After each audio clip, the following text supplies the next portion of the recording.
और ये आवाज़ सिर्फ एक शख्स की नहीं बल्कि एक सदी की आवाज़ बन गई। 50,000 गाने 30 से भी ज़्यादा लैंग्वेजेस में। जी हाँ, मैं लता जी के बारे में बात कर रहा हूँ। भारत रत्न और माँ सरस्वती का रूप कहे जाने वाली लता जी। क्योंकि लता जी मेरी इस म्यूज़िकल जर्नी में मेरी इंस्पिरेशन है, इसलिए मैं उनके आने वाले बर्थडे पर उनके बारे में कुछ लेस नोन फैक्ट्स आप सब लोगों के साथ शेयर करना चाहता हूँ। तो आइए शुरू करते हैं। तो आई थिंक आप सब लोग ये तो जानते ही होंगे कि लता जी ने शुरुआत एक्टिंग से की थी, पर क्या आप ये जानते हैं कि उन्होंने म्यूज़िक कंपोज भी किया है? नहीं? सरप्राइज़ ना, मैं बताता हूँ। तो हुआ यूँ कि मराठी फिल्म मेकर भालजी पेंढारकर लता जी के फैमिली फ्रेंड्स थे। एक दिन दीदी को बोलते हैं वो किसी हिस्टोरिक ड्रामा पर काम कर रहे हैं जो कि शिवाजी महाराज की लाइफ स्टोरी पर बेस्ड है। उन्होंने कुछ म्यूज़िक कंपोजर्स को अप्रोच भी किया, मगर सब कहीं ना कहीं बिजी थे। तो दीदी उनको एक आइडिया सजेस्ट करती हैं कि क्यों ना मैं म्यूज़िक पर काम करूँ। तो भालजी ने उनको मना कर दिया। उनको लगा कि she is doing very well in her career in singing. हो सकता है अगर म्यूज़िक कुछ गड़बड़ हुआ तो मीडिया बहुत क्रिटिसाइज़ करेगी। फिर लता जी ने उनको एक और आइडिया सजेस्ट किया कि क्यों ना वो किसी और नाम या किसी उपनाम से अपना म्यूज़िक कंपोज करें। एक्चुअली उन्होंने म्यूज़िक कंपोज किया under the name Anand Ghan. And guess what, उन्होंने म्यूज़िक कंपोज ही नहीं किया, she got awarded for that music, for the best music for that particular piece. उस टाइम पे जब इंडियन आर्टिस्ट इंटरनेशनली परफॉर्म करते थे तो वो schools, cinema halls, marriage halls में परफॉर्म करते थे। बट लता जी ने अपना पहला international concert royal Albert hall London में किया इन 1974। अब रॉयल एल्बर्ट हॉल के बारे में नहीं पता है तो गूगल करो। रॉयल एल्बर्ट हॉल की जो सीटिंग कैपेसिटी थी वो 5000 प्लस थी। उसके बाद भी 600 लोग खड़े हुए थे। So now you know what kind of a impact she had created on the world at that time. आप में से कितने लोग जानते हैं कि लता जी का नाम ओरिजिनली लता नहीं था? अपने एक इंटरव्यू में वो बताती हैं कि ओरिजिनली उनका नाम हृदया था। एक्चुअली लता जी के फादर की फर्स्ट वाइफ से एक बेटी थी जिसका नाम लता था, जो कि बचपन में ही डेथ हो गई थी जिसकी। लता जी कहती हैं कि या तो शायद उस बेटी के नाम पर उनके फादर ने उनका नाम लता रखा, या फिर उन्होंने एक प्ले में भी काम किया था as a character Latika in भावबंधन।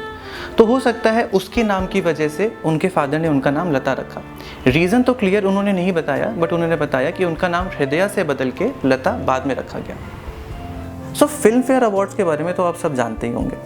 Actually film fair awards 1954 में शुरू हुए, और जब वो शुरू हुए तो उस टाइम बेस्ट म्यूज़िक को अवार्ड दिया जाता था, मगर बेस्ट सिंगर एंड लिरिसिस्ट को अवार्ड नहीं दिया जाता था। इन 1957 शंकर जयकिशन जी को पता चलता है कि उनकी मूवी चोरी चोरी को बेस्ट म्यूज़िक अवार्ड के लिए सेलेक्ट किया गया है।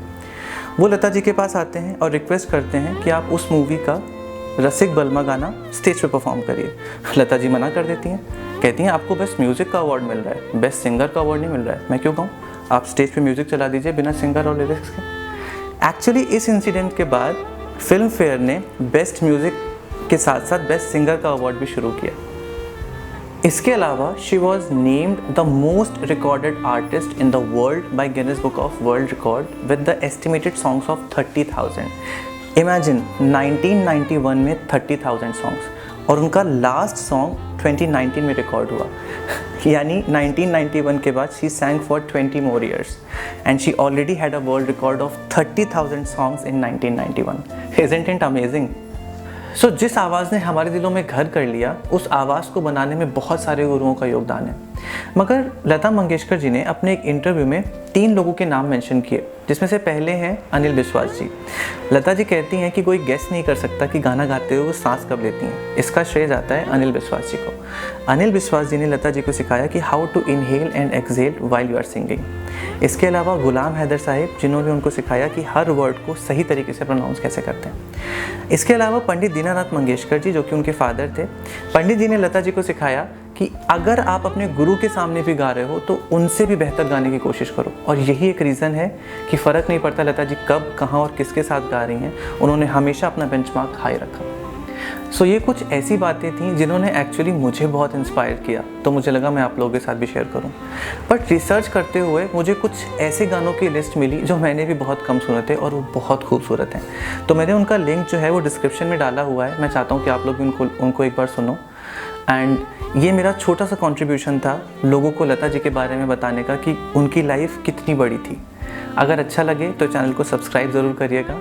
And on 28th of September I am putting up a song of Lata ji as a tribute to her birthday. Go and watch that. Thank you.